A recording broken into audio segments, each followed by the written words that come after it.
today's topic was basically on how Jesus was beaten by Roman government and the elders. ఈరోజు నా సందేశము కొరడాల శ్రమ అనే టాపిక్ మీద నేను మాట్లాడబోచున్నాను. దీనికి ముందుగా పనిష్మెంట్ అనేది మన నిజ జీవితాల్లో కూడా మనం చాలా చూస్తూ ఉంటాం. ఫర్ ఎగ్జాంపుల్, ఇద్దరి మధ్య విభేదం వచ్చిందనుకోండి, ఇద్దరిని నించోబట్టిన తర్వాత న్యాయాధిపతి ఆర్ ఎల్స్ జడ్జ్ ముందు నించోబట్టిన తర్వాత ఒకరిని దోషిగాను ఇంకొకరిని నీతిమంతుగాను తీర్చబడతారు. తీర్చబడిన నీతిమంతుని ఫ్రీగా వదిలేస్తారు. I'm right? దోషికి ఎటువంటి పనిష్మెంట్ ఇవ్వాలి అనేది it depends on how wrong he has done. అంతే కదండి. The same concept has been followed in the Bible in the life of Jesus as well. ఎట్లనగా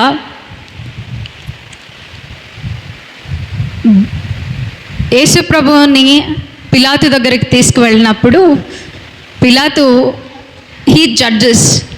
జడ్జ్ చేసిన తర్వాత అతన్ని యందు ఏ దోషము కనిపించదు ప్రభు యేసు క్రీస్తునందు. కానీ ప్రజలు they want to book Jesus Christ as a victim. అలాంటి సిచ్యువేషన్ ఉన్నప్పుడు న్యాయాధిపతిగా పిలాతు చేసిన జడ్జ్మెంట్ ఏంటో మనందరికీ తెలిసిన విషయమే. నా లేఖన భాగం అయితే ఐజయా 53:5. బట్ నేను ఈ స్టోరీ ఎందుకు చెప్తున్నాను అని అంటే, we need to know background, మూల కారణాలు ఏంటి. యెషయా రాసిన లేఖనానికి యేసుక్రీస్తు వారి నిజ జీవితంలో జరిగిన పనిష్మెంట్కి వాట్ ఈస్ ద లింక్? మూల లేఖనాలను మనం ధ్యానిద్దాం. ద్వితీయోపదేశకాండము 25వ అధ్యాయము 1-3 చదివినప్పుడు నేను ఇప్పుడు ఏదైతే ఎక్స్ప్లెయిన్ చేశానో, లైక్ దోషిని నీతిమంతుని ఎలా తీరుస్తాడో అనేది మనం ఉంటాం అక్కడ. అలాగే చదవనక్కర్లేదు, దోషికి శిక్ష అతను చేసిన దోషమును బట్టి లెక్కపెట్టి కొడతారు. లెక్కపెట్టి ఆ పనిష్మెంట్ని ప్రపోజ్ చేస్తారు అన్నమాట. లెక్క పెట్టడం అంటే కొట్టడం అన్నమాట. ద బీటింగ్స్, కొరడా దెబ్బల్ని పడుకోబెట్టి 40 lashes they give to the victim. The same has been done in the life of Jesus also. ద్వితీయోపదేశకాండంలో మనం ఒకసారి దాన్ని ధ్యానిద్దాం. 25:1-3 ఫాస్ట్గా చదివేద్దాం. మనుషులకు వివాదము కలిగి న్యాయసభకు వచ్చినప్పుడు న్యాయాధిపతులు విమర్శించి నీతిమంతుడనియు దోషిని దోషి అనియు తీర్పు తీర్చవలను. ఆ దోషి శిక్షకు పాత్రుడుగా కనబడిన ఎడల న్యాయాధిపతి వాణ్ణి పండుకోబెట్టి వాని నేరంలో కొలది దెబ్బలు లెక్క పెట్టి తన ఎదుట వాణ్ణి కొట్టింపవలను. 40 దెబ్బలు కొట్టింపవచ్చును. లెక్క పెట్టి కొడతారంట. అంటే నేను ఈ లేఖన భాగాన్ని చదివేటప్పుడు just I went back to my school days where I had very strict head master. Homework చేయకపోయినా కానీ, నోట్స్ ప్రిపరేషన్ చేయకపోయినా కానీ దే యూస్ టు నించోబెట్టి కర్రతో కొట్టేవాళ్ళు అనమాట. ఆ కర్రతో కొట్టేటప్పుడు నాకు ఇలాంటి దెబ్బల్ని ఎప్పుడు పడకూడదు అని నేను చాలా భయపడి చదివేదాన్ని. I was a topper in my school. అట్లా చూస్తూ ఉండంగా 40 దెబ్బలు ఒక మనిషి మీద కొడతారన్నమాట. They make him lie down and they beat. That will be our clue number 1. Clue number 2, సామెతల గ్రంథం 19వ అధ్యాయం 29వ వచనం మనం కూడా చదివినట్లయితే, బుద్ధిహీనుల వీపులకు దెబ్బలు నియమింపబడును, అపహాసకులకు తీర్పులను. సామెతల గ్రంథం 19వ అధ్యాయం 29వ వచనం. కరెక్టే. అపహాసకులు తీర్పులను, బుద్ధిహీనుల వీపులకు దెబ్బలను నియమింపబడినవి. ఎస్. ఇవి బ్యాక్గ్రౌండ్ క్లూజ్ అన్నమాట. అంటే who ever does wrong, this is the punishment that they go through. ఎవరైతే తప్పు చేస్తారో వారికి ఇటువంటి పనిష్మెంట్ అనేది ఇవ్వబడుతుంది. Now we come back to Isaiah 53 verse 5. మన అతిక్రమ క్రియలను బట్టి అతడు గాయపరచబడెను, మన దోషములను బట్టి నలుగగొట్టబడెను. మన సమాధానార్థమైన శిక్ష అతని మీద పడెను, అతడు పొందిన దెబ్బల చేత మనకు స్వస్థత కలుగుచున్నది. Yes. Now if we think Yesu ప్రభు వారు అసలు తప్పిదం ఏం చేయలేదు, అతను దోషి కూడా కాదు, కానీ they made him a victim. They want him to be punished. As Isaiah said in the prophecy, ఆ ప్రాఫెసీని ఫుల్ఫిల్గా చేయడానికి ఇంకో క్లోన్ కూడా మనం తీసుకుందాం. గలతీయులకు రాసిన పత్రిక 3వ అధ్యాయము 10వ వచనం. ధర్మశాస్త్రము విధించిన క్రియలకు సంబంధులు శాపమునకు లోనై ఉన్నారు. చాలు, ఎందుకనగా చాలు. ధర్మశాస్త్రాన్ని పాటించని ప్రతివాడు ఏమవుతాడంట? శాపమునకు లోనై ఉంటాడు. If you are not following the law in the Old Testament, be it all the 10 commandments, whatever Moses had written, వాటిలో ఏ ఒక్కటి కానీ పాటించకపోయిన ఎడల వారిని పనిష్మెంట్ ఇస్తారనమాట. వారికి ఎంత పనిష్మెంట్ ఇస్తారనంటే దే కాంట్, దాన్ని తట్టుకోలేరు అనమాట. అందుకనే దాన్ని శాపము అని ఇక్కడ రాయబడుతున్నది. ఇప్పుడు మనము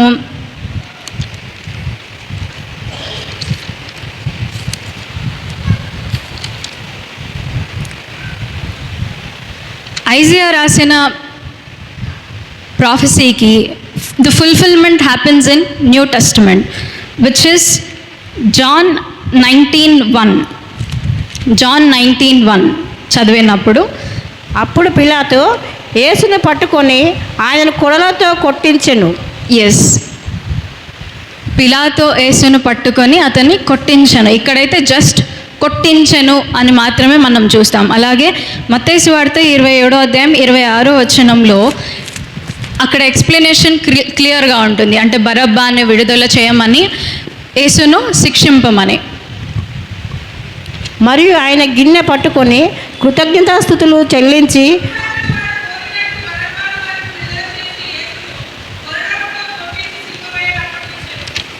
చాలు.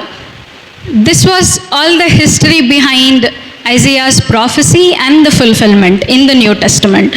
ఇప్పుడు అక్కడ మనము రియల్గా అయితే లేం, కానీ కొట్టారు, కొట్టించారు అని మాత్రమే అక్కడ రాయబడింది. కానీ in fact, in real Roman government Yesu ప్రభుని ఎలా పనిష్ చేశారు అనే విషయాన్పై కొంచెం ధ్యానం చేసినట్లయితే,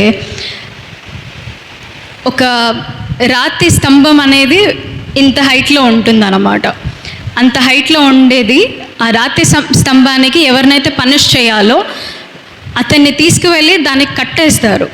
కట్టేసి ఒక ఇనుప రింగ్ అనేది తల చుట్టూ ఉంటుంది. ఆ తల చుట్టూ ఉండే ఇనుప రింగ్కి చేతుల్ని కట్టేస్తారు అన్నమాట. So that for them it is easy to punish అన్నట్టు. ఇలా ఎగ్జాక్ట్లీ బండ మీద అతన్ని వాల్చిన తర్వాత కాళ్ళను కూడా లాక్ చేసేసి దే బీట్ హెమ్. ఎట్లా అంటే ఆ కొరడ అనేది కూడా మనం even if you Google it you can see metal handle ఉంటుంది. మెటల్ హ్యాండిల్కి లెదర్ ఇవి ఉంటాయి. లెదర్ చివరన maybe metal balls, very weighted metal balls attached ఉంటాయి ఎండింగ్స్లో. మెటల్ బాల్స్ కాకపోతే షార్ప్గా ఉన్న గ్లాసు ముక్కలు అవి కూడా ఉంటాయి కొన్ని వాటికి. లేదా మేకులు, చిన్న మేకులు అనేటివి వాటికి ఫిక్స్ చేసి ఉంటారు అనమాట. సో దట్ కొట్టిన ప్రతిసారి లెదర్ చర్మం మీద దెబ్బ పడుతుంది. చివరన ఆ మేకులు కానీ అవి ఏవైతే కుచ్చుకుంటాయో చర్మాన్ని చీల్చే విధంగా అవి డిజైన్ చేస్తారు అన్నమాట. That's how it was designed. నేను ఒక రీసెర్చర్ వీడియో రాత్రి చూశాను. హీ వాజ్ ఎక్స్ప్లెయినింగ్ దట్ ఆ కొరడా దెబ్బ ఎప్పుడైతే కొడతారో దాంతో చర్మంతో సహా చీలినప్పుడు నరాలు, the blood vessels are exposed out. వీపు మీద కొట్టినప్పుడు అంట బ్యాక్ బోన్తో సహా కూడా కనిపించేదంట. అంటే అంత డీప్గా వెళ్ళి హర్ట్ చేయడం అన్నమాట.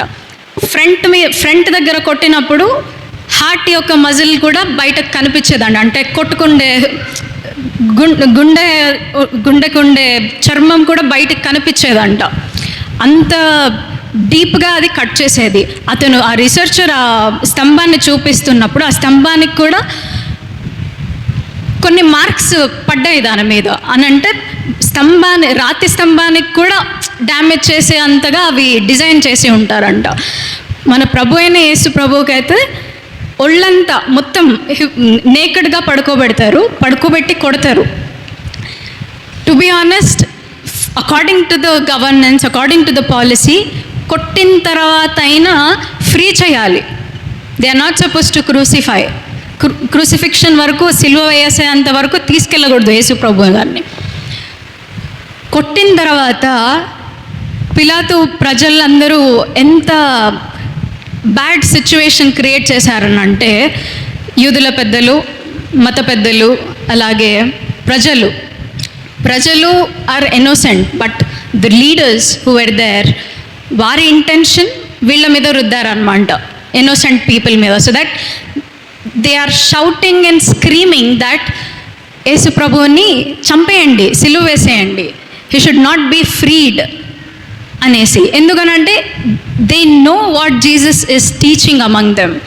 ఆయనను వదిలేస్తే మళ్ళీ he starts teaching, and that teaching is not at all acceptable by those local people. అటువంటి సినారియో కొడతారు యేసు ప్రభువుని.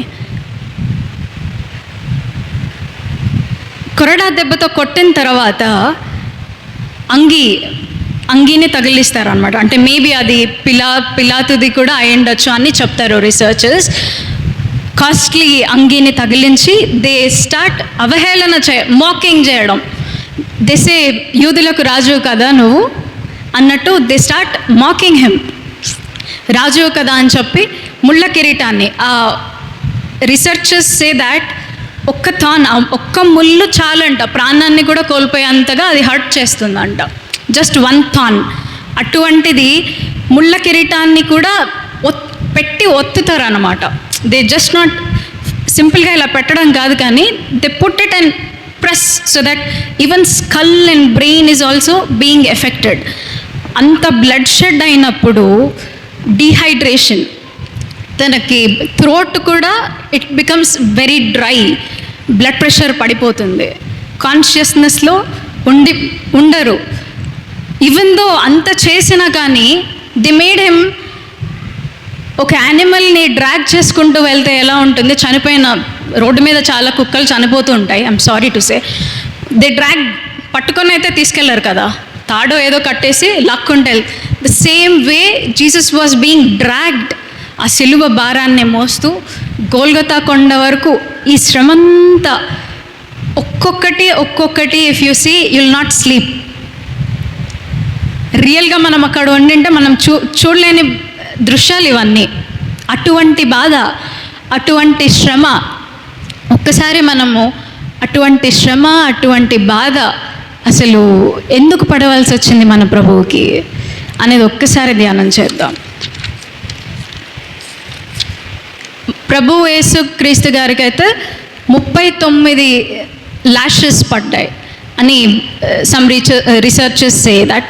39 కొరడా దెబ్బలు కొట్టడం కూడా 2 సోల్జర్స్ ఉంటారు, ఇటువైపు అటువైపు, ఒకరి తర్వాత ఇంకొకరు కొడతారు అనమాట. అలా 39 కౌంట్ బై కౌంట్ 1 2 3 ఇలా 39 కొరడా దెబ్బలు. I don't know how horrible it use to be, but people saw it. అలాగే అక్కడ క్రీస్తు even favourite disciple of Jesus పేతురు గారు కూడా అక్కడే ఉంటారు, చూస్తూ ఉండింటారు బహుశా ప్రతీది. ఎందుకంటే he writes in the book in Peter also explaining all this situation that ఆయన చర్మము డిస్కలరేషన్ అయిపోయిందని అంట. అంటే due to the blood flow full black, swollen, everywhere it is opened. Opened ఉన్న వాటి మీద కూడా they are just hitting on him. అటువంటి శ్రమను ఎందుకు అసలు ఆయన ఇంత శ్రమను అనుభవించారు అనేది ఒక్కసారి మనం చూద్దాం.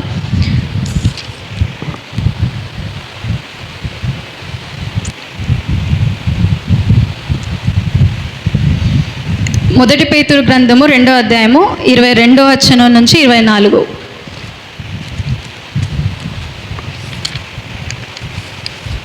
ఆయన పాపము చేయలేదు, ఆయన నోటను ఏ కపటమును కనబడలేదు, ఆయన దూషింపబడి బదులు దూషింపబడలేదు, ఆయన శ్రమ పెట్టబడి బెదిరింపక న్యాయముగా తీర్పు తీర్చి దేవునికి తన్ను తాను అప్పగించుకొనెను. ఎస్, ఒక్కసారి న్యాయముగా తీర్పు తీర్చు దేవునికి తన్ను తాను అప్పగించేసుకున్నాడంట. He is not at all caring about who is troubling him. అసలు వీళ్ళందరూ నన్ను కొడుతున్నారే, వీళ్ళని నేను తిరిగి ఒక దెబ్బ కొట్టాలా లేదా ఒక మాట అనాలా అనేది కాకుండా he is just obedient to the God's will. ఎంత కొట్టినా కానీ, ఎంత శ్రమ పడ్డా కానీ తనను తాను అప్పగించుకున్నాడంట to that level of punishment. ఎందుకు? ఇంకా కొంచెం కిందికి చదువుదాం. మనము పాపముల విషయమై చనిపోయి నీతి విషయమై జీవించినట్లు ఆయన తన్ను తానే శరీరమందు మన పాపములను మ్రాని మీద మోసుకొనెను. ఆయన పొందిన గాయముల చేత మీరు స్వస్థత నొందితిరి. ఎస్, ఆయన పొందిన ప్రతి గాయము, ప్రతి దెబ్బ, ప్రతి కొరడా దెబ్బ వలన మనకు స్వస్థత కలుగుతుందంట. ఆమేన్, ఆమేన్, ఆమేన్, ఆమేన్.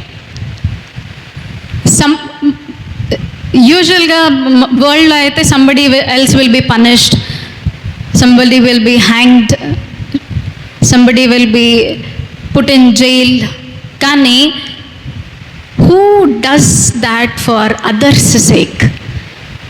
వేరే వాళ్ళ గురించి అటువంటి శ్రమను అనుభవించేది ఎవరు?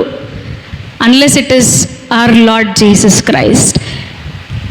అతను పొందిన దెబ్బల చేత మనకు స్వస్థత అంట కదండి. ఆ స్వస్థత ఎట్లాంటిది అనేది కూడా ఒకసారి ధ్యానం చేద్దాం. From what are we healed? Romans chapter 6 verse 23.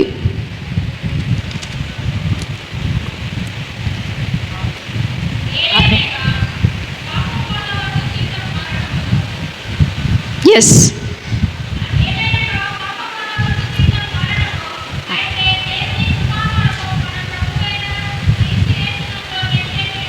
ఆమేన్. పాపము వలన వచ్చు జీతము మరణం. పాపం అనగానేంటి? ఆజ్ఞ అతిక్రమమే. Again back, if you are not following the law, you are going to be punished, you are going to be died some day. కానీ from Jesus Christ you are being escaped from the punishment. Number 1, you are being escaped from death as well. ఆమేన్. శిక్ష, శాపము నుంచే కాదు మనల్ని విముక్తులుగా చేసింది, చావు నుంచి కూడా ఆయనను మనల్ని విముక్తిపరిచాడు అనమాట. That is the reason that he is having in his mind. ఆ పనిష్మెంట్, ఆ దెబ్బలు పొందేటప్పుడు he is thinking of us, he is thinking of me, he is thinking of you. కొత్త నిబంధనలో దిస్ ఈజ్ ద గ్రేస్ అని అంటాడు, ఆయన కృప అని. అదే పాత నిబంధనలో అయితే if you do wrong you should be punished కదా. You should be punished, or after punishment you will be either considered to be okay righteous or back to normal life. కానీ అటువంటి పనిష్మెంట్ నుంచి మనల్ని ఎస్కేప్ చేయడం, అలాగే చావు నుంచి మనల్ని ఎస్కేప్ చేయడం వాజ్ హిజ్ మెయిన్ గోల్.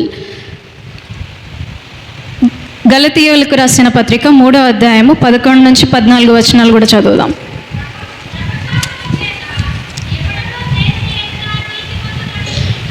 ఒక్క నిమిషం. ధర్మశాస్త్రము చేత ఎవడును దేవుని ఎదుట నీతిమంతులను తీర్చబడు. Yes, from Old Testament nobody is being judged as righteous. Old is gone and new has begun. ధర్మశాస్త్రాన్ని హోల్డ్ చేయడానికి లేకపోతే అప్డేట్ చేయడానికి Jesus was on this earth. ఇంకా కంటిన్యూ చేద్దాం. నీతిమంతుడని తీర్చబడిన సంగతి స్పష్టమే. ఏలయనగా నీతిమంతుడు విశ్వాస మూలంగా జీవించును. ధర్మశాస్త్రము విశ్వాస సంబంధమైనది కాదు కానీ Yes. దాని విధులను ఆచరించువాడు వాటి వలనే జీవించును. ఇంకా ఆత్మను గుర్చిన వాగ్దానము విశ్వాసము వలన మనకు లభించినట్లు అబ్రహాము పొందిన ఆశీర్వచనము క్రీస్తు యేసు ద్వారా అన్యజనులకు కలుగుటకై చాలు. ఏంటంట? విశ్వాసము ద్వారా మనము నీతిమంతులుగా తీర్చబడాలన్న ఆకాంక్ష ప్రభువుది. ఎట్లనగా అబ్రహాము విశ్వాసము లాంటిది. అబ్రహాము విశ్వాసము వలనే నీతిగా ఎంచబడిన రీతిగా యేసు ప్రభు వారు కూడా ఆ విశ్వాసము యొక్క ఇన్హెరిటెన్స్లోనే he comes and he also gives the same inheritance. అదే లీనియేజ్ని he gives to many adapted sons. అది కూడా ఒకసారి చూద్దాం మనం. క్రీస్తు మన కోసము చాలు. ఒకసారి ఫస్ట్ మొదటి పేతురు గ్రంథము 1వ అధ్యాయం 10 నుంచి 11 వచనాలు కూడా చదువుదాం. 1 Peter 1:10. మీకు కలుగు ఆ కృపను గూర్చి ప్రవచించిన ప్రవక్తలు ఈ రక్షణను గూర్చి పరిశీలించుచు తమ యందున్న క్రీస్తు ఆత్మ క్రీస్తు విషయమైన శ్రమలను గూర్చి వాటి తర్వాత కలగబోవు శ్రమలను గూర్చి ముందుగా సాక్ష్యమించినప్పుడు ఆ ఆత్మ ఏ కాలమును ఎట్టి కాలమును సూచించవచ్చునో దానిని విచారించి పరిశోధించురి. చాలు. ఇక్కడేం చూస్తున్నామనంటే just Isaiah's mind. We are reading prophet Isaiah's mind. ఎట్లనగా క్రీస్తు ఆత్మ ద్వారా ప్రవచించాడు ఐజయా. టు బి ఆనెస్ట్, ప్రతి ప్రవక్త, ప్రతి దేవుని చే అభిషేకింపబడిన వ్యక్తి goes through the same sufferings like how Jesus Christ went through. బహుశా కాదు, ఖచ్చితంగా ఐజయా ప్రవక్త కూడా చాలా శ్రమల్ని అనుభవించాడు అన్నమాట. అనుభవించిన రీతిగానే, అనుభవించిన ఎక్స్పీరియన్స్తోనే he starts writing how a Christ life ends up అనేది హీ వాజ్ ప్రాఫెసీ రాయడానికి గల కారణాలు నేను ఎక్స్ప్లెయిన్ చేస్తున్నాను. The same. ఎవరు దేవునిచే అభిషేకింపబడతారు అని అంటే రాజులు, ప్రవక్తలు, ప్రధాన యాజకులు. Who was Isaiah? ఐజియా ప్రవక్త. Only Jesus was a prophet, a king and the priest. That's why he is almighty eternal God. మిగతా క్యారెక్టర్స్ అన్ని బైబిల్లో చూస్తే either they be prophet, either they be priest, either they be king. కానీ only Jesus was 3 roles ఒకే person play చేస్తాడనమాట. That's why he is Christ. ఒకసారి the same examples also being followed by Paul. Paul also was having Christ mind, Christ attitude. To be honest, ప్రభు అయిన యేసుక్రీస్తు ఆత్మ మనలో పని చేయడం మొదలు పెడితే మనకు కూడా కష్టాలు ఇదే రీతిగా వస్తాయంట. Are we ready? Same mocking, same punishment, same sufferings. కానీ వారి కోసం దాన్ని పొందరు, ఆ పనిష్మెంట్ని. They give up their lives for others. అటువంటి దేవునిచే అభిషేకింపబడిన వ్యక్తులను మనము కనుగొనాలి. గలతియన్స్లో మనం ఇప్పుడే చదివి ఉంటున్నాం, కాలమానమును బట్టి ఆ వర్స్లో చదువుతాం ఏంటనంటే, నాట్ ఓన్లీ వన్ టైం, క్రీస్తు పుట్టిన ఆ టైం లైన్లోనే జీసస్ క్రైస్ట్ మాత్రమే చూస్తాం మనం. కానీ for every generation, for every era, for every time or a period, there will be a Christ-like minds among us who are being suffered for us, who are being suffered for our righteousness. మనల్ని చూస్తూ ఉంటారు వాళ్ళు, మనల్ని కాస్తూ ఉంటారు వాళ్ళు, మన కోసం ఎంత ఆపోజిట్గా ఉన్నా కానీ వరల్డ్లో they will watch on us, they will suffer for hour eternal life.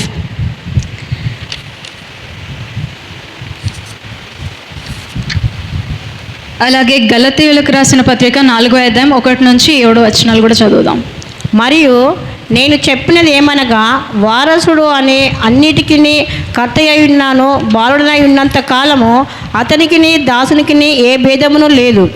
తండ్రి చేత నిర్ణయింపబడిన దినము వచ్చే వరకు Yes. అతడు సంరక్షకుల యొక్కయు గృహ నిర్వాహకుల యొక్కయు ఆధీనములో ఉండును.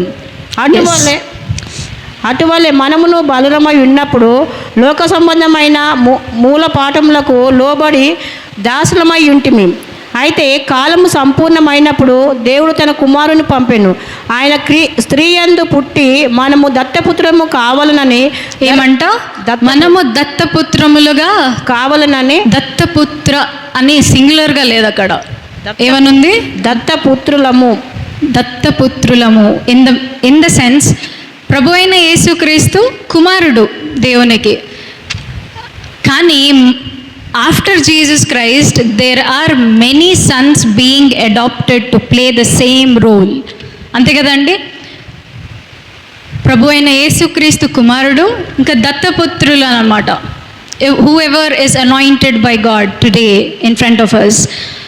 ఒక్కసారి మనం అటువంటి వారు మన మధ్యలో ఎవరైనా ఉన్నారేమో కనుగొందామా, టైం స్పెండ్ చేద్దామా వాళ్ళతో. అసలు వీరు మన మధ్య ఎందుకు వచ్చారు? దేవుని సంకల్పమా, లేదా మన కోసం వీళ్ళు శ్రమపడ్డానికి నిర్ణయించబడ్డారా? వారి వారి పర్సనల్ లైఫ్స్ని సాక్రిఫైస్ చేస్తూ మన మధ్య దేవుని యొద్ద శిక్షావిధి పొందుటకై మన కోసమే వారు తయారు చేయబడతారు అన్నమాట. For such anointed people let people recognize those anointed ones. అటువంటి శక్తిని, అటువంటి జ్ఞానాన్ని ప్రభు అయిన క్రీస్తు ఆత్మచేత మనందరికీ కలుగజేయనుగాక. ఒక్కసారి మనం ఆలోచిద్దాం, మన మధ్య అటువంటి శ్రమను పొందే ప్రతి సేవకుడు, ప్రతి క్రీస్తు సంబంధి, ప్రతి నీతి కోసం తన్ను తాను త్యాగం చేసుకునేటువంటి పర్సన్స్, అటువంటి వారిని మనము కనుగొందాం నిజ జీవితంలో. ప్రతి జనరేషన్లో, ప్రతి టైం పీరియడ్లో ఒక్కసారి కళ్ళు మూసుకున్నట్లయితే we shall close our day with a good prayer. నాతో కలిసి, నేరము చేయని నీవు ఈ ఘోర పాపి కొరకు భారమైన సిలువ మోయలేక మోసావు, కొరడాలు చల్లున చీల్చెని నీ సుందర దేహమునే, కొరడాలు చల్లున చీల్చెని నీ సుందర దేహమునే, తడిపెను నీ తనువుని రుదిరంబుదారలే, తడిపెను నీ తనువుని రుదిరంబుదారలే, బలి అయిన యేసయ్యా, వెలి అయిన యేసయ్యా, నిలువెల్ల నలిగితేవా, నీవెంతో అలసితివా. కృప కృపా సత్య సంపూర్ణమైన తండ్రి, నాయన తండ్రి నీ యొక్క శ్రమను, నాయన తండ్రి నీ యొక్క కొరడా దెబ్బలు, నాయన తండ్రి మా కొరకు ప్రతి రక్తము, నాయన తండ్రి మా నిత్య జీవము కొరకు ప్రభువా యేసయ్యా, నిత్య రాజ్య స్థాపించడం కొరకు ప్రభువా యేసయ్యా మీరు త్యాగం చేసిన, నాయన తండ్రి తండ్రికి మిమ్మల్ని మీరు అప్పగించుకున్న విధానానికే ప్రభువా యేసయ్యా అటువంటి ఒబీడియన్స్ మాలో ప్రతి ఒక్కరిలో దయచేయండి ప్రభువా. Obedience towards your will only and only father. Please touch every one of us. Please give us knowledge to see Christ minded people father. అటువంటి వారికి మేము సహాయము చేసే విధంగా నాయన తండ్రి మాకు జ్ఞాన నేత్రాలు తెలవండి యేసయ్యా.